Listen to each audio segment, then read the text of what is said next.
नमस्ते फ्रेंड, कैसे हैं आप सभी। मैं बिहार की बेटी, झारखंड की बहू सीमा आपका मम्माश ब्लॉग में बहुत बहुत स्वागत करती हूँ। आज का मेरा ब्लॉग है एक नई विषय पर, जिसे अघन मास में या मार्गशीर्ष महीने में मनाया जाता है। हिंदू धर्म और पंचांग का यह अघन मास जो होता है वो 9वां महीना होता है और इसे मार्गशीर्ष महीना भी कहा जाता है। मार्गशीर्ष महीना क्यों कहा जाता है, इसे मैंने पिछले एपिसोड में मैं बता चुकी हूँ, क्योंकि यह कृष्ण जी का बहुत ही प्रिय महीना है और उन्होंने कहा है कि महीनों में मैं मार्गशीर्ष हूँ, सबसे ऊपर हूँ और मेरा ये प्रिय महीना है। लेकिन इस महीने में अघन में शिव जी और पार्वती जी के लिए सौंदर्य तीज व्रत भी किया जाता है, जिसे कहा जाता है सौभाग्य सुंदरी व्रत। इस मास का हर तिथि का महत्व है। अघन मास का इसमें एक तृतीया तिथि जो हर मंथ में पड़ती है, लेकिन इस महीने में जो तृतीया तिथि पड़ती है उसे सौभाग्य सुंदरिया तीज कहते हैं। इस दिन माता पार्वती जी के लिए द्वारा ये व्रत किए जाने का विधान है।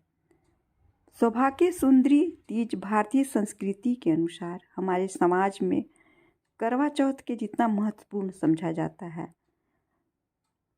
माना जाता है कि सौभाग्य सुंदरी तीज का व्रत करवा चौथ के व्रत से विपरीत है। इस व्रत को सभी महिलाएं करती हैं। इसमें कुंवारी महिलाओं के लिए किसी भी प्रकार की कोई बाध्यता नहीं है। कुंवारी लड़कियां भी इसे कर सकती हैं। यह सौभाग्य सुंदरी तीज केवल विवाहित महिलाओं के द्वारा ही नहीं किया जाता है, चाहे वे विवाहित हो या कुंवारी।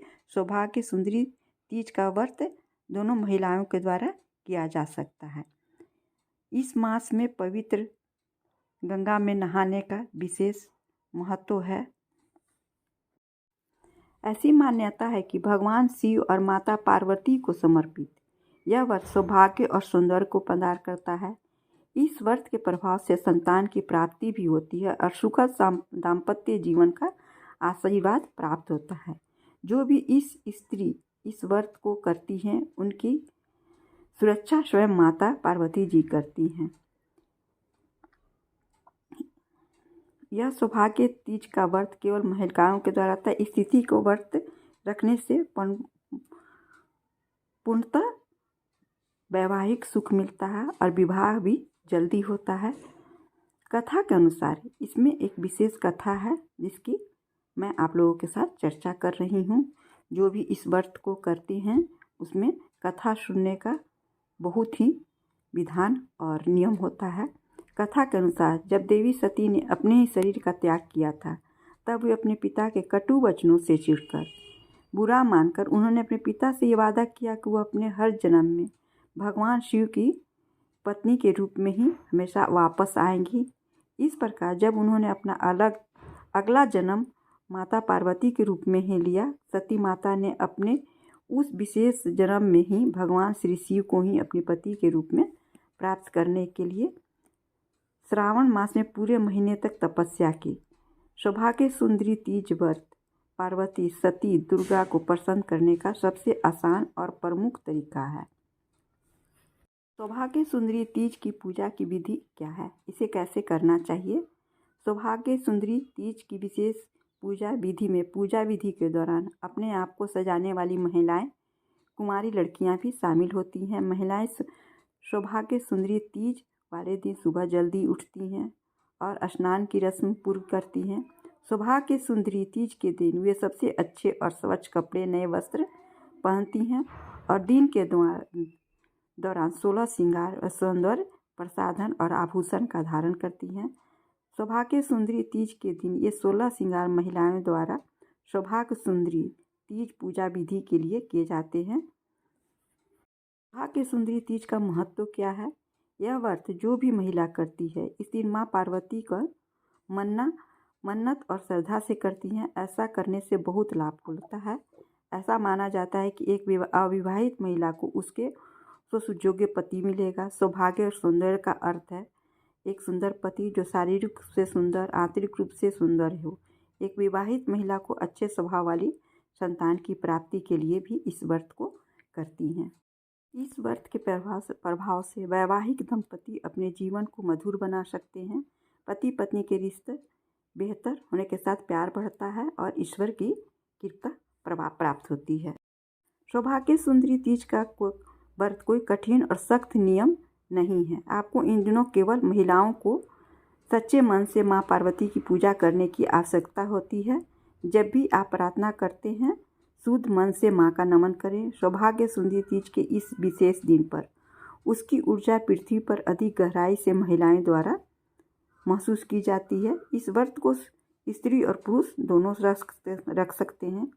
इस व्रत के प्रभाव से पुरुषों के वैवाहिक सुख बढ़ते हैं, दुखों में कमी आती है और स्त्रियों का स्वभाव बढ़ता है। यह व्रत आर्थिक समस्या का निवारण करता है, धन प्राप्ति का मार्ग इससे खुलता है।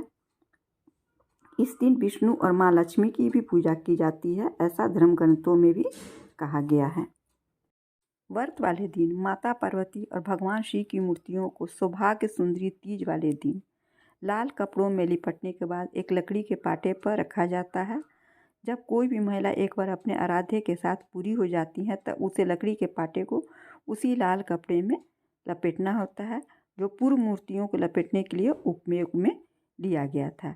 मूर्तियों को लकड़ी के मंच या पाटे पर रखा जाता है।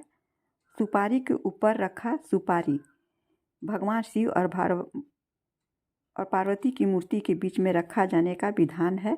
यह मानव दिल के आकार का पत्ता आध्यात्मिक संबंधों को दर्शाता है और सुपारी मानसिक संबंधों का प्रतीक माना जाता है, इसलिए इस पर इसको रखा जाता है। देवी को भिन्न भिन्न प्रकार का चढ़ावा चढ़ाया जाता है, जिसमें श्रृंगार का सामान सबसे महत्वपूर्ण होता है और भोग के लिए जितने भी सीजन की फल होते हैं उनको चढ़ाएं। माँ पार्वती को 16 श्रृंगार करके अच्छी तरह से सजाया जाता है और 9 ग्रहों की पूजा के बाद भगवान शिव और माता पार्वती दोनों की एक साथ पूजा की जाती है। फ्रेंड्स, आप लोगों को ये सौभाग्य सुंदरी एपिसोड तीज व्रत का एपिसोड कैसा लगा कमेंट में अवश्य बताइएगा। यह अघन मास में पड़ने वाली बहुत ही विशेष व्रत है, क्योंकि अघन मास में राम जी और सीता जी का विवाह भी हुआ था और ये सौभाग्य सुंदरी तीज व्रत भी अघन मास में किया जाता है। आप लोगों को एपिसोड कैसा लगा और इसके बारे में आपको विशेष जानकारी और क्या चाहिए कमेंट में ज़रूर बताइएगा। आज के एपिसोड में बस इतना ही, फिर मिलते हैं एक नए विषय के साथ, एक नई जानकारी के साथ। तब तक के लिए आप अपना ख्याल रखिए, अपनों का ख्याल रखिए। फ्रेंड्स, आप अपने रिश्तेदारों में, मित्रों में इसको शेयर कीजिएगा और अधिक से अधिक इसका प्रचारित कीजिएगा। Thanks my dear friends, thanks for watching. Please like, share और सब्सक्राइब अवश्य कीजिएगा, जिससे मेरा मनोबल बढ़े और मैं और भी अच्छी अच्छी बातें आप लोगों के साथ शेयर करूं। हर मंथ का हिंदू धर्म के अनुसार कौन सा पर्व किस दिन पड़ रहा है और इसका क्या महत्व है, मैं आप लोगों के साथ शेयर करूंगी।